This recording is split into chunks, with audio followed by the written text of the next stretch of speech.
E-preporuka je usluga digitalnog slanja preporučenih pošiljaka. Svi korisnici e-pošte vrlo jednostavno mogu ugovoriti e-preporuku.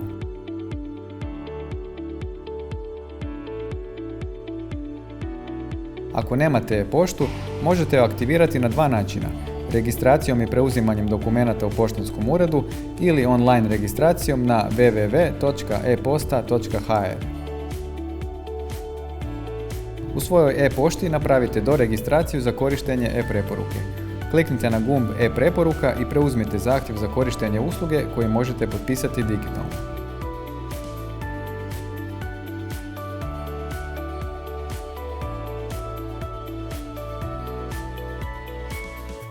Nakon registracije ponovno kliknite na gumb e-preporuka i pokrenite uslugu. Pri pokretanju usluge trebate unijeti šesteroznamenkasti kod koji možete dobiti mobilnom aplikacijom e-pošta ili SMS porukom. Želite li poslati novo preporučeno pismo, kliknite na gumb Novo pismo i popunite podatke o primatelju.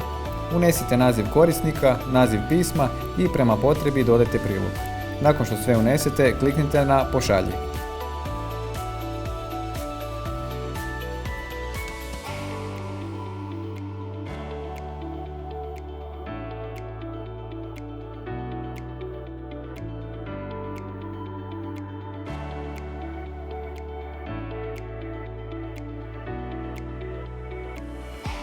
Dodatne informacije o usluzi e-preporuka potražite na internetskim stranicama Hrvatske pošte.